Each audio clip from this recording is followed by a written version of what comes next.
इच्छायाचा महामेरू, बहुत जणांचे आधारू, अखंड स्थितीचा निर्धारू, श्रीमंत योगी, यशवंत, कीर्तिवंत, ज्ञानवंत, पुण्यवंत, वर्धवंत, सामर्थ्यवंत जाणता राजा, या भूमंडळाचे ठाई धर्मरक्षा ऐसा नाही, महाराष्ट्र धर्म राहिला काही तुम्हा कारणे.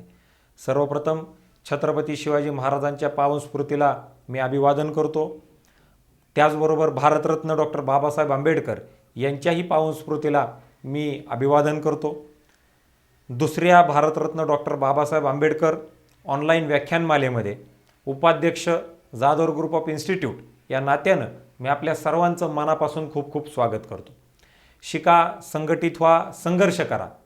जी ब्रीद डॉक्टर बाबासाहेब आंबेडकर यांनी या देशातल्या युवकांना, गोर, गरीब, शोषित, दलित, वंचित समाजातल्या लोकांना त्या ठिकाणी दिलं, तेच ब्रीद विद्यार्थ्यांच्या समोर, समाजातल्या विविध घटकांच्या समोर परत एकदा नव्यानं घेऊन जाण्यासाठी हा एक छोटासा प्रयत्न या व्याख्यानमालेच्या माध्यमातून, जाधव ग्रुप ऑफ इन्स्टिट्यूटच्या माध्यमातून, जाधव ग्रुप ऑफ इन्स्टिट्यूटच्या विविध शाखांच्या माध्यमातून आम्ही त्या ठिकाणी प्रामाणिकपणानं करत आहोत. जाधव ग्रुप ऑफ इन्स्टिट्यूट गेल्या 25 वर्षापासून शिक्षण क्षेत्रामध्ये काम करत आहे.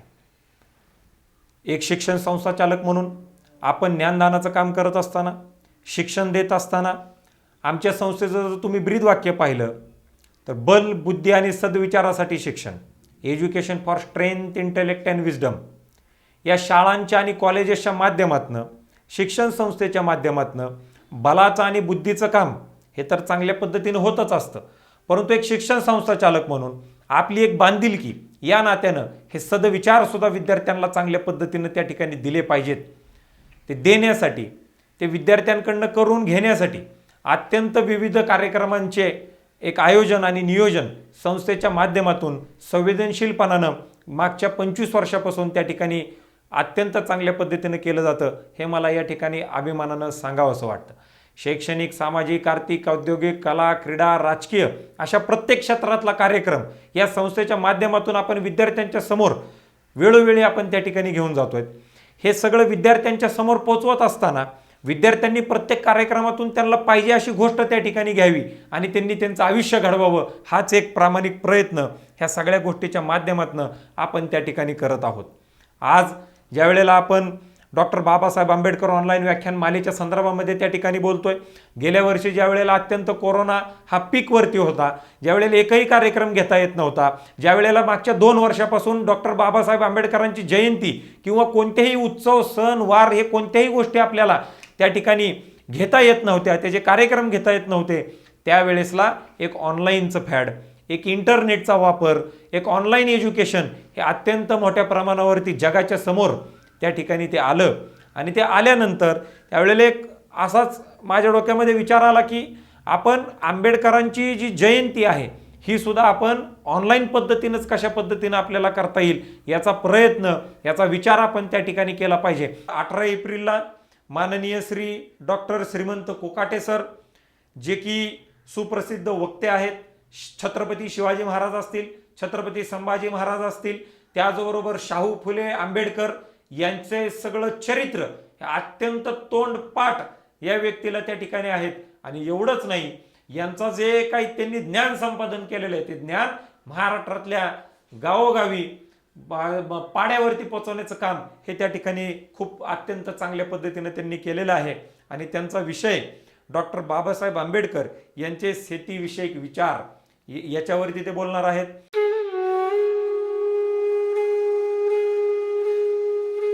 डॉक्टर श्रीमंत कोकाटे शिवचरित्राचे अभ्यासक आणि शिवव्याख्याते म्हणून महाराष्ट्राला श्रीमंत कोकाटे यांची ओळख आहे. तसेच इतिहासाविषयीचे संशोधन करताना चुकीच्या गोष्टींना ठामपणे विरोध करून योग्य गोष्टी समाजासमोर आणण्याचे धाडस त्यांनी वेळोवेळी दाखवले आहे.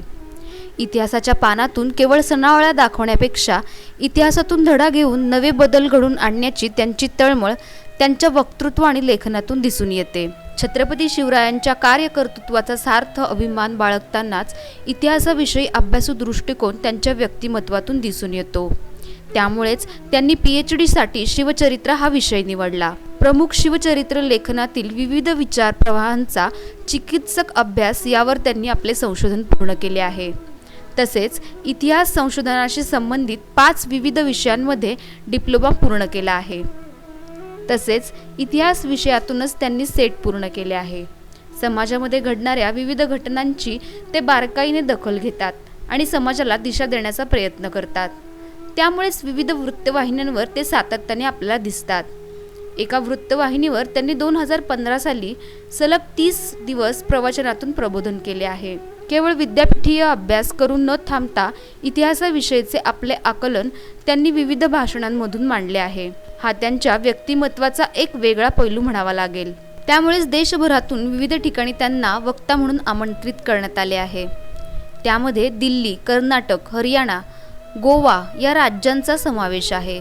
दुबईतील शिवजयंतीमध्ये त्यांनी प्रमुख वक्ता म्हणून आपले विचार मांडले आहेत. श्रीमंत कोकाटे यांनी आजपर्यंत सुमारे 4000हून अधिक भाषणे दिली आहेत. हा एक प्रकारचा विक्रमच असला तरी त्यातून त्यांची शिवचरित्राविषयीची असणारी आवड, श्रद्धा आणि निष्ठाच दिसून येते. विविध विद्यापीठांतील व्याख्यानाबरोबरच साहित्य संमेलनामध्ये त्यांनी वक्ता म्हणून साहित्यिक विश्वही गाजवले आहे. डॉक्टर श्रीमंत कोकाटे यांनी विविध पुस्तकांचे लेखन केले आहे. त्यामध्ये छत्रपती शिवाजी महाराज, छत्रपती संभाजी महाराज, शिवाजी राजांचे खरे शत्रू कोण, मराठा आरक्षणाचे क्रूर राजकारण, शिवरायांच्या बदनामीचे खंडन, लढा विचारांचा, छत्रपती शिवाजी महाराज सचित्र चरित्र या पुस्तकांचा समावेश आहे. परखडपणे आपले विचार मांडणाऱ्या श्रीमंत कोकाटे यांची दखल विविध संस्थांनी, संघटनांनी घेतली आहे. त्यामुळेच त्यांच्या कार्याचा सन्मान त्यांना विविध पुरस्कार देऊन करण्यात आला आहे. त्यांना शिवाजीराव डिसले पुरस्कार, राजे मल्हारराव होळकर प्रतिष्ठानचा छत्रपती संभाजीराजे पुरस्कार, मराठा समाजभूषण पुरस्कार, डॉक्टर पंजाबराव देशमुख शिक्षक पुरस्कार, अखिल भारतीय मराठी साहित्य संमेलनाचा संत तुकाराम महाराज पुरस्कार, राष्ट्रसेवा समूहाचा साहित्यरत्न अण्णाभाऊ साठे पुरस्कार, डॉक्टर शंकरराव चव्हाण पुरस्कार प्रदान करण्यात आला आहे. डॉक्टर श्रीमंत कोकाटे यांच्या अभ्यासपूर्ण वाटचालीस जाधवर इन्स्टिट्यूटच्या हार्दिक शुभेच्छा.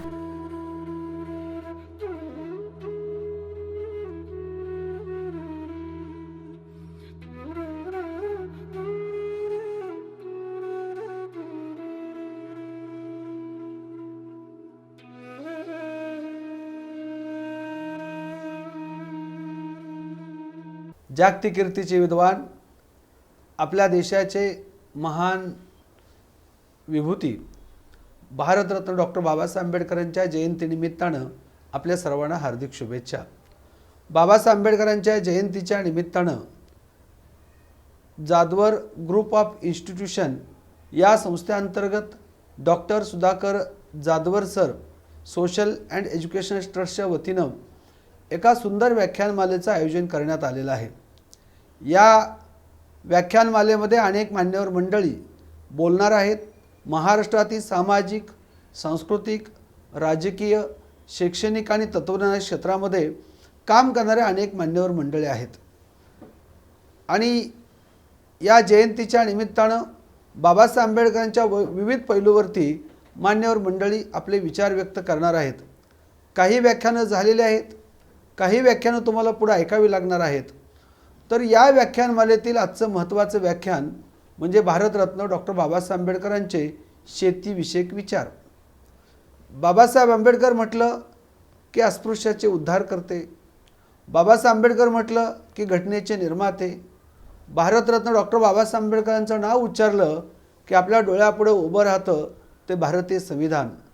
बाबासाहेब म्हटलं की आपल्यासमोर उभा राहतो तो अन्यायाविरुद्धचा संघर्ष. बाबासाहेब आंबेडकर म्हटलं की एक महान विद्वान, संघर्षशील नेता, दीन दलितांचा, गोरगरिबांचा, कष्टकऱ्यांचा कैवारी. बाबासाहेब आंबेडकर म्हटलं की आपल्या डोळ्यासमोर उभा राहतो तो महाडच्या चौदार तळ्याचं आंदोलन, मनुस्मृतीचं दहन आणि नाशिकच्या काळाराम मंदिराचं आंदोलन. अशा अत्यंत क्रांतिकारक घटना बाबासाहेब आंबेडकरांच्या जीवनामध्ये घडलेल्या आहेत. बाबासाहेब आंबेडकर हे जागतिक कीर्तीचे विद्वान होते. त्या काळामध्ये आपल्या देशातील सर्वाधिक शिक्षण घेतलेला महापुरुष म्हणजे भारतरत्न डॉक्टर बाबासाहेब आंबेडकर. त्या काळामध्ये त्यांनी MA, PhD, DLIT, bar at law, SSD या पदव्या संपादन केल्या. ते जागतिक कीर्तीचे विद्वान होते. मुळात बाबासाहेब आंबेडकर इकॉनॉमिस्ट होते, अर्थशास्त्रज्ञ होते. त्यांनी अर्थशास्त्रामध्ये MA केलं, त्यांची PhD अर्थशास्त्रातली आहे, म्हणजे मुळात ते अर्थशास्त्रज्ञ आहेत. आणि अर्थशास्त्रज्ञ म्हटलं की संबंध येतो तो शेती, उत्पादन, भांडवल या सगळ्या गोष्टीचा संबंध येतो. म्हणजे बाबासाहेब आंबेडकरांची खरी ओळख हे अर्थशास्त्रज्ञ आहे. परंतु तेवढ्या शाखेपुरतं त्यांचं ज्ञान मर्यादित नव्हतं. ते अँथ्रोपॉलॉजिस्ट होते. कास्ट इन इंडिया नावाचा ग्रंथ त्यांनी लिहिला. ते इतिहास तज्ज्ञ होते. त्यांनी हुवेर शुद्राज नावाचा ग्रंथ लिहिला. ते शिक्षण तज्ज्ञ होते. पीपल्स एज्युकेशन सोसायटीची स्थापना केली. मिलिंद महाविद्यालय आणि सिद्धार्थ महाविद्यालय बाबासाहेब आंबेडकरांनी सुरू केली. बाबासाहेब आंबेडकर पत्रकार होते, संपादक होते. मूकनायक, बहिष्कृत भारत, जनता, प्रबुद्ध भारत अशा अनेक नियतकालिका बाबासाहेब आंबेडकरांनी सुरू केली.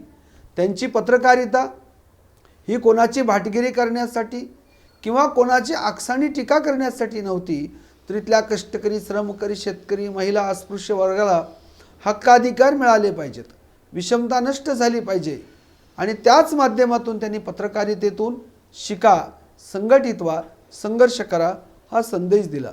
बाबासाहेब आंबेडकरांनी ज्या पद्धतीनं कास्ट इन इंडिया लिहिलं त्याच पद्धतीनं ॲनिलिसिस ऑफ कास्ट म्हणजे जाती निर्मूलन, भारतीय जातीव्यवस्थेचा इतिहास, जातीव्यवस्थेचं परिणाम, जातीव्यवस्थेचं स्वरूप, त्यावरच्या उपाययोजना असा एक मूलभूत ग्रंथ बाबासाहेब आंबेडकरांनी लिहिला. भारतीय जातीव्यवस्थेचा शास्त्रशुद्ध पद्धतीनं अभ्यास करणारा आधुनिक काळातला अभ्यासक महामानव म्हणजे भारतरत्न डॉक्टर बाबासाहेब आंबेडकर आहेत. ती इतिहास तज्ज्ञ होते. आपला इतिहास लिहिला पाहिजे, मांडला पाहिजे. जो समाज आपला इतिहास विसरतो तो समाज कधी इतिहास घडवू शकत नाही. अन्यथा चुकीचा इतिहास सांगून आपल्याला गुलाम बनवलं जातं. हा विचार बाबासाहेब आंबेडकरांचा होता. बाबासाहेब आंबेडकरांनी आपल्या देशाचं संविधान लिहिलं. आज लिखित आणि प्रदीर्घ संविधान म्हणून भारतीय संविधानाकडे पाहिलं जातं. भारतामध्ये अनेक जाती आहेत, धर्म आहेत, पंथ आहेत, संप्रदाय आहेत, भौगोलिक परिस्थिती भिन्न आहे, सांस्कृतिक धारणा वेगवेगळ्या आहेत, विचारधारा विभिन्न आहेत. भारतीय समाज म्हणजे एकसंघ समाज नाही, तर जैनिझम, बुद्धिझम, शिखिझम, इस्लाम, ख्रिश्चन, हिंदुइझम, मानभव संप्रदाय, वारकरी संप्रदाय, जैन, त्याचबरोबर लिंगायत संप्रदाय ज्याला अलीकडच्या काळामध्ये आपण धर्म म्हणतो, भक्ती चळवळ, सुफीइझम अशा अनेक धर्म संप्रदाय आणि सांस्कृतिक परंपरा आपल्या देशामध्ये आहे. भौगोलिक परंपरा भिन्न आहे.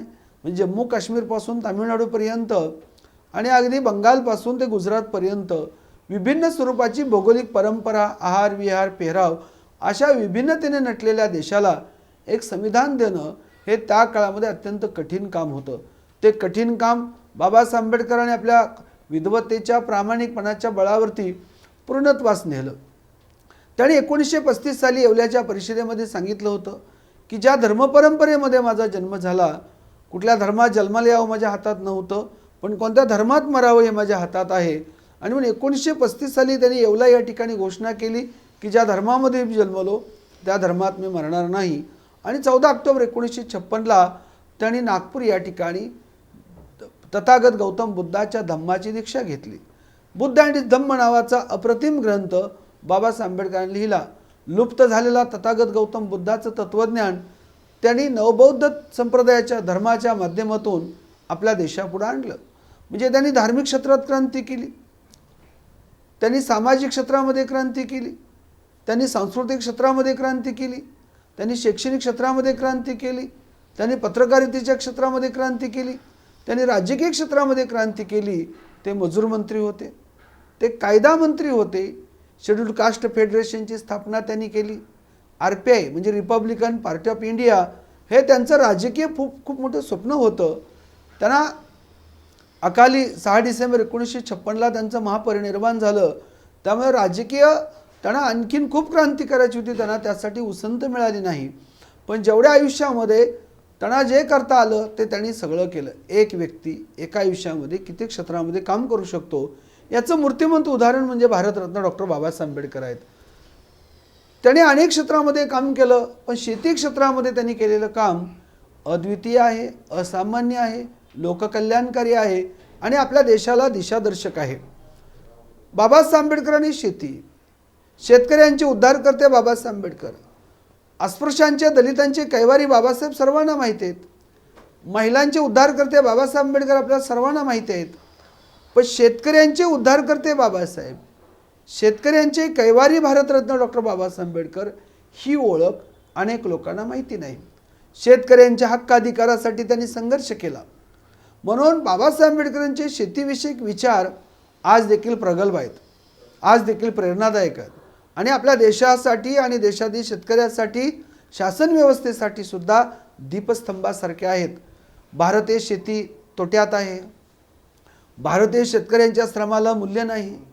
भारतीय शेतकरी अत्यंत हालाकीचे जीवन जगत आहे. विशेषतः 1991 नंतर भारतीय शेतकऱ्यांच्या आत्महत्या वाढलेल्या आहेत. 1990 पूर्वीचा जर का तुम्ही अभ्यास केला, गरिबी होता, दुष्काळ होता, जलसिंचनाच्या अत्याधुनिक सुविधा त्या काळामध्ये नव्हत्या. जी काही शेतीमध्ये हरित क्रांती झाली, औषध आली, बी बियाणं आली, खतं आली, तशा प्रकारची सुविधा 1990 पूर्वी आपल्याकडे अत्यल्प प्रमाणामध्ये होत्या. 90 नंतर शेती क्षेत्रामध्ये मोठी क्रांती झाली. मग 90 नंतरच आत्महत्याला सुरुवात का झाली? आज आपल्या देशामध्ये लाखो शेतकऱ्यांनी आत्महत्या केलेल्या आहेत. जगाला जगवणारा शेतकरी, इतरांना अन्न देणारा शेतकरी, स्वतः कमी कपडे घालून, स्वतः शिळी भाकरी भाजी चटणी खाऊन शहरामध्ये राहणाऱ्या लोकांसाठी दूध, दुभतं, दही, तूप, पाले, भाज्या, फळं पाठवणारा शेतकरी अत्यंत हालाकीचं जीवन का जगत आहे, याचं आत्मचिंतन करणं अत्यंत गरजेचं आहे. आणि याबाबतचं चिंतन भारतरत्न डॉक्टर बाबासाहेब आंबेडकरांनी केलं. बाबासाहेबांनी ज्या पद्धतीनं अस्पृश्यांसाठी आवाज उठवला, महिलांसाठी आवाज उठवला, अल्पसंख्याकांसाठी आवाज उठवला, असंघटित कामगारांसाठी आवाज उठवला, त्याच पद्धतीनं शेतकऱ्यांसाठी सुद्धा आवाज उठवला. बाबासाहेब आंबेडकर भारतीय शेती व्यवस्था आणि शेतकरी शेतमजूर यांच्यासाठी बाबासाहेब आंबेडकरांनी प्रबंध लिहिला, एक थेसिस लिहिला आहे. अत्यंत महत्त्वपूर्ण थेसिस आहे. 1918 साली त्यांनी तो लिहिला. तरुण वयाचे बाबासाहेब आंबेडकर होते. Small holdings in India and their remedies, म्हणजे भारतीय शेतीच्या समस्या आणि त्यावरच्या उपाययोजना, असा त्यांचा प्रबंध आहे. आता आपण 2022 सालामध्ये आलेलो आहोत.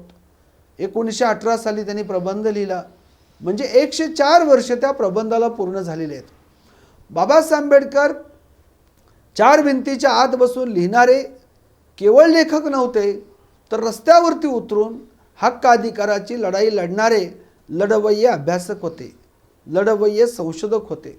बाबासाहेब आंबेडकर काय म्हणतात की भारतीय शेतीची समस्या काय आहे? तर भारतीय शेतीची समस्या ही आहे की स्मॉल होल्डिंग्स, म्हणजे छोटे छोटे तुकडे. आता छोटे छोटे तुकडे का होतात? जमिनीची विभागणी का होते, विभाजन का होतं? तर त्याचं कारण वारसा हक्क एक कारण नव्हे, तर वारसा हक्काला बाबासाहेब आंबेडकर स्वीकारतात. हिंदू धर्मव्यवस्थेमध्ये वारसा हक्क हा महत्त्वपूर्ण आहे आणि वारसा हक्कामुळं त्या परंपरागत जमिनी शेतकऱ्याकडे राहिलेल्या आहेत.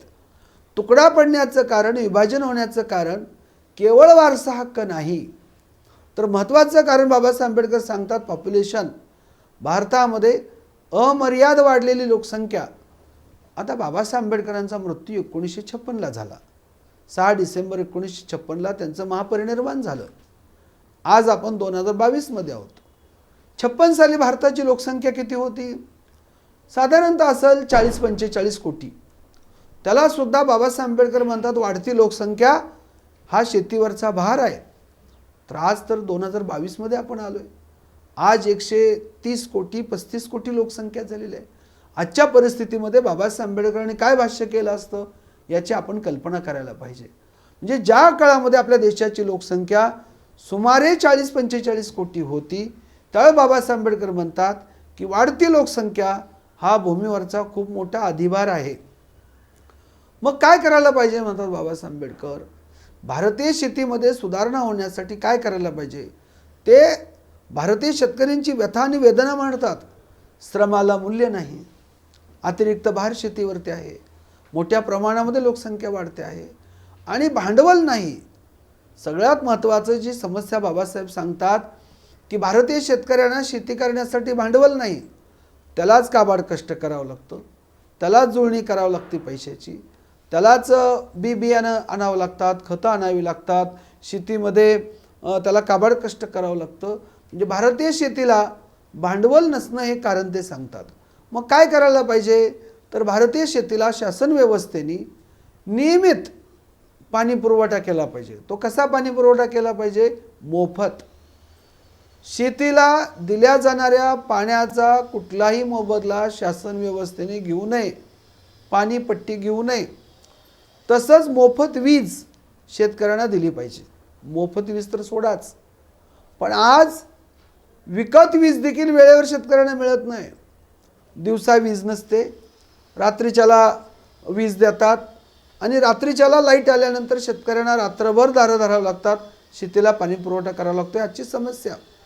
पण बाबासाहेब आंबेडकर सुमारे 100 वर्षापूर्वी सांगतात की भारतीय शेतीला मोफत वीज आणि मोफत पाणी शासन व्यवस्थेने द्यायला हवं आणि प्रतिवर्षी न परतावा भांडवल द्यायला हवं.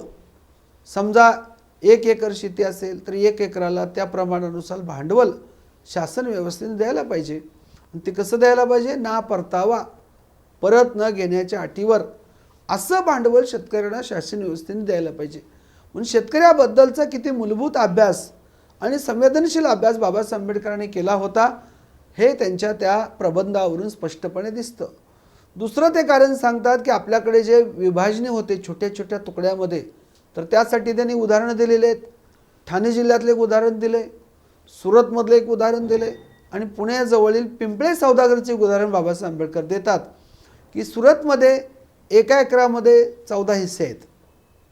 कोकणामधली त्यांनी काय उदाहरणं दिली ती की 20 गुंठ्यामध्ये 5-6 तुकड्याचं विभाजन झालेलं आहे. तर पिंपळी सौदागरमध्ये देखील काय 2-3 एकराचे 10-12 तुकडे पडलेले आहेत. म्हणजे किती छोट्या छोट्या प्रमाणामध्ये तुकडे पडलेले आहेत आणि या छोट्या छोट्या तुकड्यामुळं उत्पादन क्षमतेवरती परिणाम होतो. श्रम मोठ्या प्रमाणामध्ये द्यावं लागतंय, पण त्या प्रमाणामध्ये उत्पादन मिळत नाही. ही या देशातल्या शेतीची खरी समस्या आहे. मग काय करायला पाहिजे म्हणतात बाबासाहेब आंबेडकर. बाबासाहेब आंबेडकर म्हणतात शेतीला जोडधंदा आला पाहिजे, म्हणजे उद्योगीकरण झालं पाहिजे, शेतीपूरक व्यवसाय वाढीस लागले पाहिजेत आणि इंडस्ट्री डेव्हलप झाली पाहिजे. म्हणजे औद्योगिकीकरण मोठ्या प्रमाणामध्ये आल्याशिवाय भारतीय शेतकऱ्यांची अवस्था ही चांगल्या प्रमाणामध्ये विकसित होणार नाही. जे भारतीय शेती, शेतकरी आणि शेतमजुरांचा उद्धार करायचा असेल तर शेतीला शेतीपूर्वक व्यवसाय आले पाहिजेत, शेतीसाठी जोडधंदा निर्माण झाला पाहिजे आणि औद्योगिकरण मोठ्या प्रमाणामध्ये झालं पाहिजे की ज्या औद्योगिकरणामध्ये शेतकऱ्यांना आणि शेतीवरती मोठ्या प्रमाणामध्ये जे उदरनिर्वाह अवलंबून आहे त्याला आपल्याला मार्ग काढता येईल. हा विचार बाबासाहेब आंबेडकरांनी त्या काळामध्ये मांडला. म्हणजे छोटे छोटे तुकडे ही समस्या आहेच, पण वारसा हक्काने त्यांच्याकडे जमीन येते ही आनंदाची गोष्ट आहे. वारसा हक्क जर नसता तर भांडवलदारांनी, हुकुमशहानी आणि जमीनदारांनी ही सामान्य शेतकऱ्यांची, गरीब शेतकऱ्यांची ह्या जमिनी हडप केल्या असत्या. नंतरच्या काळामध्ये बाबासाहेब आंबेडकर मुंबई विधिमंडळामध्ये सदस्य होते, प्रतिनिधी होते. त्यावेळेस अँडरसन यांनी छोटे तुकडे नष्ट करून शेतीची मोठ्या प्रमाणामध्ये, म्हणजे छोटे तुकडे नष्ट करून मोठं विभाजन झालं पाहिजे. छोटे छोटे तुकडे नष्ट करून मोठ्या स्वरूपामध्ये जमीन झाली पाहिजे. पण याला बाबासाहेब आंबेडकर विधिमंडळामध्ये कडाडून विरोध केला. कारण छोटे शेतकरी म्हणजे 1 एकरवाले, अर्धा एकरवाले, 5 गुंठेवाले, 10 गुंठेवाले, 2 एकरवाले या शेतकऱ्यांच्या जमिनी बड्या भांडवलदारांनी अर्थात जमीनदारांनी हडप केल्या असत्या आणि सामान्य शेतकरी, तो जर कायदा संमत झाला असता की मोठ्या जमीनधारणा, छोटी जमीनधारणा नष्ट करून मोठी जमीनधारणा हा जर का कायदा आला असता तर सामान्य शेतकऱ्यांना आपल्या छोट्या शेतीचे तुकडे हे मोठ्या जमीनदाराला देण्याशिवाय दुसरा पर्याय उरला नसता आणि छोट्या जमीनदाराचं उदरनिर्वाहाचं महत्त्वाचं साधन. कारण भारत देश हा शेतीप्रधान देश आहे. आज आपण 21व्या शतकात आहोत. औद्योगिकरण मोठ्या प्रमाणामध्ये झाले. आज देखील 60 ते 70% लोक शेतीवरती अवलंबून आहेत. बाबासाहेब आंबेडकरांनी ज्या काळामध्ये हा विचार मांडला 1918ला, त्यावेळेस तर 95% लोक शेतीवरतीच अवलंबून होते ना. तर त्या काळामध्ये जर का छोटे तुकडे मोठ्या तुकड्यामध्ये विलीन झाले असते तर सामान्य शेतकऱ्यांच्या उदरनिर्वाहाचं मोठं माध्यम नष्ट झालं असतं. बाबासाहेब आंबेडकरांनी विधिमंडळामध्ये असताना या अँडरसनच्या धोरणाला विरोध केला आणि त्याच दरम्यान साधारणतः 1937 साली ते विधिमंडळामध्ये असताना खोती पद्धती नष्ट करण्याचं विधेयक त्याने आणलं. महाराष्ट्रामध्ये विशेषतः मुंबई इलाक्यामध्ये कोकणामध्ये खोती पद्धती होती. खोती पद्धती काय? भारतामध्ये ब्रिटिश काळामध्ये म्हणजे आधुनिक काळाच्या पूर्वार्धामध्ये दोन पद्धतीच्या शेती धारणा होत्या, शेती पद्धती होत्या. एक रयतवारी पद्धती आणि दुसरी जमीनदारी पद्धती. रयतवारी पद्धतीमध्ये काय होतं तर सामान्य शेतकरी याचा संबंध थेट शासन व्यवस्थेत होत होता. तो त्याचा महसूल थेट शासन व्यवस्थेमध्ये भरत होता. परंतु जमीनदारी पद्धतीमध्ये काय होतं तर सामान्य कुळांनी, सामान्य शेतकऱ्यांनी शेतसारा हा जमीनदाराकडे द्यायचा आणि जमीनदार तो शासन व्यवस्थेमध्ये भरणार. म्हणजे जमीनदार हा शासन व्यवस्थेमध्ये विशिष्ट रक्कम भरायचा आणि मग अमानुषपणे मनमानी कारभार तो करायचा आणि सामान्य शेतकऱ्याचं मोठ्या प्रमाणात शोषण करायचा. मग त्या जमीनदारी पद्धतीच्या विरुद्ध उत्तर भारतामध्ये उठाव झाला, बिहारमध्ये उठाव झाला, दक्षिणेकडे उठाव झाला आणि तसाच महाराष्ट्रामध्ये देखील उठाव झालेला आहे. आणि तशीच जमीनदारी तथा खोती पद्धती, खोती आपल्याकडच्या खोती पद्धती म्हणजे जमीनदारी पद्धतीचा भाग आहे. रयतवारी पद्धती लोककल्याणकारी होती, सामान्य शेतकऱ्यांची हिताची होती, पण जमीनदारी पद्धती सामान्य शेतकऱ्यांच्या हिताची नव्हती. मोठ्या प्रमाणामध्ये शेतकऱ्यांचं शोषण होत होतं. म्हणून या जमीनदाराच्या विरुद्ध अनेक सामान्य शेतकऱ्यांनी उठाव केलेले आहेत. त्यामध्ये अनेक सामान्य शेतकरी चिरडले गेलेले आहेत किंवा सामान्य शेतकऱ्याच्या बंडानंतर अनेक जमीनदाराच्या देखील हत्या झालेल्या आहेत. हा संघर्ष बाबासाहेब आंबेडकर उघड्या डोळ्यांनी पाहत होते आणि म्हणून त्यांनी या राज्यातील रयतेला, सामान्य शेतकऱ्यांना, कुळांना, अत्यल्पभूधारकांना न्याय मिळावा यासाठी मुंबई विधिमंडळावरती शेतकऱ्यांचा मोर्चा देखील काढलेला आहे. आज ज्या पद्धतीनं आपल्याकडे दिवंगत महेंद्रसिंग टिकेत, त्यांचे चिरंजीव टिकेत, त्याचबरोबर महाराष्ट्रातील रघुनाथदादा पाटील, राजू शेट्टी, सदाभाऊ खोत असे अनेक शेतकरी नेते लढत असतात. पण स्वातंत्र्यपूर्व काळामध्ये इथल्या सामान्य शेतकऱ्यांना न्याय मिळावा यासाठी मुंबई विधिमंडळावरती बाबासाहेब आंबेडकरांनी मोर्चा काढला होता. हे किती लोकांना माहिती आहे? शेतकऱ्यांना हक्काधिकार मिळावेत, सामान्य रयतेला शेतकऱ्यांना न्याय मिळावा यासाठी बाबासाहेब आंबेडकरांनी सुद्धा शेतकऱ्याचा मोर्चा काढला. बाबासाहेब आंबेडकर शेतकऱ्याचे नेते सुद्धा होते, शेतकऱ्याचे उद्धारकर्ते होते, शेतकऱ्यांचे कैवारी होते आणि म्हणून त्यांनी मोर्चा काढला. आणि विधिमंडळामध्ये खोती पद्धती कशी अन्यायकारक आहे याचे विधेयक आणलं. ते शास्त्रशुद्ध पद्धतीनं पटवून दिलं. यामध्ये खोतांना सुद्धा कसा धोका आहे, कारण 2-3 खोतांच्या हत्या झाल्या होत्या कोकणामध्ये. सामान्य कुणब्यांचा, सामान्य शेतकऱ्यांचा छळछाळस खोत करू लागले तर सामान्य कुळांनी बंड केलं, त्यात खोत देखील मारले गेले. म्हणून खोती पद्धती सामान्य शेतकऱ्यांसाठी कशी अन्यायकारक आहे म्हणून खोती पद्धती नष्ट करावी यासाठी विधेयक आणलं. ते विधेयक संमत केलं. म्हणून आज इथल्या सामान्य कुळं, अत्यल्प बोधारक, मजूर जमिनीचे मालक झाले, त्यांच्या उदरनिर्वाहाचं साधन मिळालं. यासाठी सगळ्यात मोठे योगदान स्वातंत्र्यपूर्व काळामध्ये कोणाचं असेल तर ते भारतरत्न डॉक्टर बाबासाहेब आंबेडकरांचं योगदान आहे. खोती पद्धती नष्ट करून सामान्य अत्यल्पभूधारकांना, मजुरांना, भूमिहीनांना न्याय देण्याचं काम भारतरत्न डॉक्टर बाबासाहेब आंबेडकरांनी केलं. आपल्या देशामध्ये आज देखील ॲग्रिकल्चर सर्वे ऑफ महाराष्ट्र सांगतो की 90% शेतकरी अत्यल्पभूधारक आहेत. अत्यल्पभूधारक म्हणजे अर्धा हेक्टर जमीन, अर्धा हेक्टर किंवा त्यापेक्षा कमी, म्हणजे 1 एकर, अर्धा एकर, 1.25 एकर, 1.5 एकर असे 90% शेतकरी आहेत. 5 एकर, 10 एकर, 15 एकरवाले खूप कमी आहे, 10% आहेत. म्हणून सामान्य अत्यल्पभूधारक, भूमिहीन या शेतकऱ्यांचा कैवार घेऊन त्यांना न्याय मिळवून देण्याचं काम भारतरत्न डॉक्टर बाबासाहेब आंबेडकरांनी केलं. पुढे जो विचार बाबासाहेब आंबेडकरांनी मांडला तो म्हणजे शासकीय समाजवाद. म्हणजे शासकीय समाजवाद काय आहे तर बाबासाहेब आंबेडकरांचं मत असं होतं, म्हणजे त्यांची कल्पना आदर्श आहे. आपल्या देशामध्ये आर्थिकदृष्ट्या स्वावलंबी समाज झाल्याशिवाय आपल्या देशातली विषमता नष्ट होणार नाही. सामाजिक विषमता आहे, राजकीय विषमता आहे, आर्थिक विषमता आहे. तर ही सगळी समस्या नष्ट करायची असेल तर गावगाड्यामध्ये असणारा भूमिहीन, अत्यल्पभूधारक, मजूर वर्गाला तुम्हाला सामावून घ्यावं लागेल. तुम्ही पिढ्यानपिढ्या त्यांना जर का अस्पृश्य ठेवलं, त्यांना वंचित ठेवलं, तर त्यांची जी क्रयशक्ती आहे त्या क्रयशक्तीचा उपयोग आपल्या देशाच्या उभारणीमध्ये कसा होणार? तुम्ही जर का आपल्या समाज बांधवांना, देश बांधवांना अनटचेबल म्हणून दूर सारलं, त्यांना भूमिहीन ठेवलं, तर क्रांती कशी होणार आपल्या देशामध्ये? आपल्या देशामध्ये समग्र क्रांती बाबासाहेबांना काय अपेक्षित आहे? सामाजिक समता, आर्थिक समता, राजकीय समता. आपल्याकडे राजकीय समता आली असेल काही प्रमाणामध्ये, आणखीन आलेली नाही. नवसरंजामदार संसदीय लोकशाहीतून निर्माण झालेले आहेत. परंतु राजकीय समता, सामाजिक समता आणि आर्थिक समता निर्माण करण्यासाठी काही उपाय बाबासाहेब आंबेडकरांनी सांगितले. त्यापैकी त्यांनी सांगितलं शासकीय समाजवाद, म्हणजे शेतीमध्ये समाजवाद.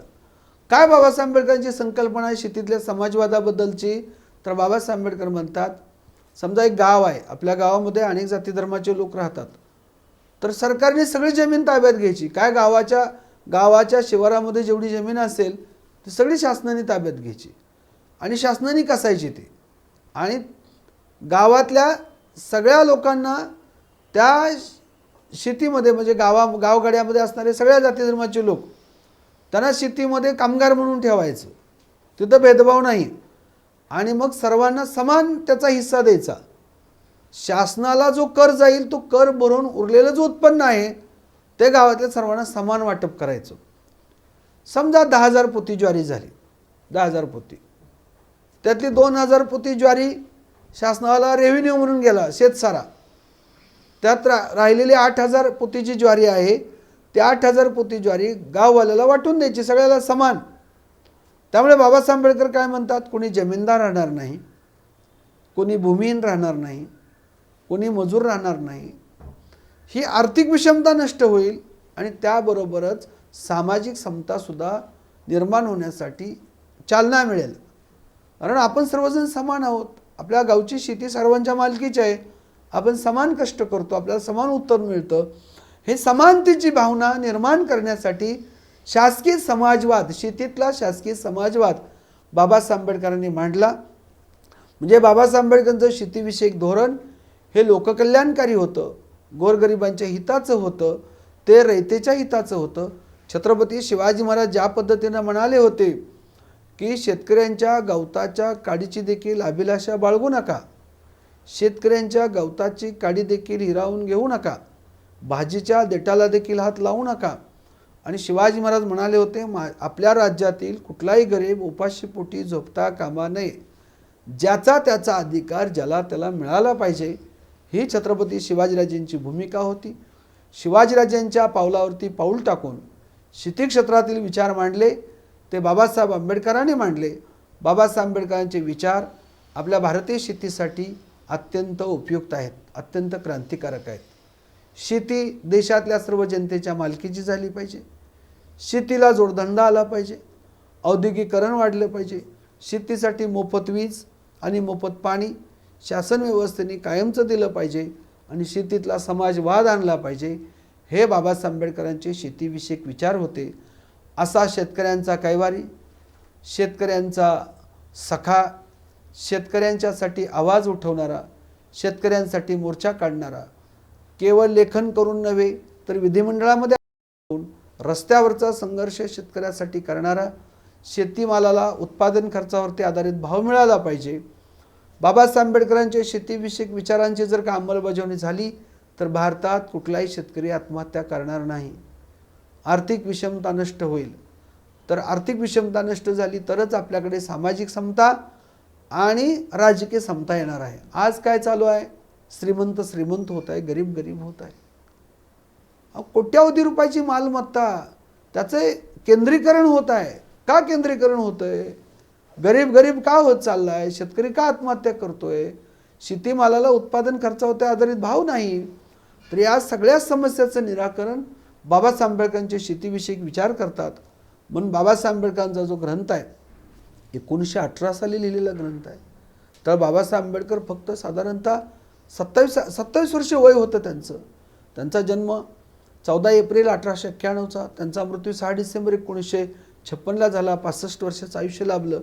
त्याने अनेक ग्रंथ लिहिले, त्यापैकी त्यांचा small holdings in India and their remedies, भारतातील शेतीच्या समस्या आणि त्यावरती उपाययोजना, हे विचार बाबासाहेब आंबेडकरांनी त्या पुस्तकामध्ये मांडलेले आहेत.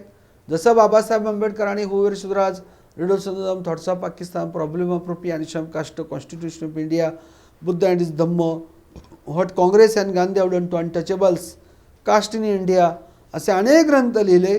तसंच बाबासाहेब आंबेडकरांनी small holdings in India and their remedies, हा भारतीय शेती समस्या, शेतमजूर आणि त्यावरच्या उपाययोजना, हा देखील ग्रंथ बाबासाहेब आंबेडकरांनी लिहिलेला आहे. तर त्यांचे शेतीविषयक विचार उपेक्षित आहेत, लोकांना माहिती नाहीत. परंतु जाधवर ग्रुप ऑफ इन्स्टिट्यूशन अंतर्गत डॉक्टर सुधाकर जाधवर सर यांच्या संस्थेने एका चांगल्या व्याख्यानमालेचं आयोजन केलं आणि त्या व्याख्यानमालेमध्ये बाबासाहेब आंबेडकरांचे शेतीविषयक विचार मी मांडले, आपण सर्वांनी ऐकून घेतले. आपल्या सर्वांना मी खूप खूप धन्यवाद देतो आणि या संस्थेला, आयोजकाला खूप खूप धन्यवाद देतो आणि बाबासाहेब आंबेडकरांच्या जयंतीच्या आपल्या सर्वांना खूप खूप शुभेच्छा. धन्यवाद.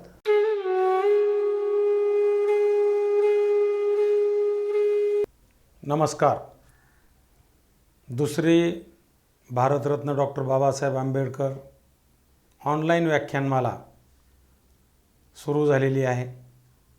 मला अत्यंत आनंद होतो की या व्याख्यानमालेमध्ये अनेक वेगवेगळे तज्ज्ञ, सामाजिक कार्यकर्ते, शिक्षण क्षेत्रामध्ये काम करणारे तज्ज्ञ, वकील क्षेत्रामध्ये काम करणारे तज्ज्ञ, अशा अनेक लोकांनी डॉक्टर बाबासाहेब आंबेडकरांच्या विविध अष्टपैलू व्यक्तिमत्वावरती प्रकाश टाकलेला आहे आणि अत्यंत चांगल्या पद्धतीनं सर्वांपर्यंत डॉक्टर बाबासाहेब आंबेडकरांचे विचार पोचावेत, वेगवेगळे पैलू लोकांना माहीत व्हावेत, हा या व्याख्यानमालेचा आणि त्याच्या मागचा उद्देश आहे. ही व्याख्यानमाला आयोजित करताना सर्व व्याख्याते यांचे संस्थेच्या वतीने मी आभार मानतो. टेक्निशियन ज्याने ऑनलाईन ही प्रक्रिया राबवली, तुमच्यापर्यंत पोहोचवण्याचं काम केलं, त्यांचे मी आभार मानतो. आपण सर्व श्रोते फार मोठ्या प्रमाणावरती याला साथ देत आहात. आपलेही सर्वांचे मी आभार मानतो आणि थांबतो. जय हिंद, जय महाराष्ट्र.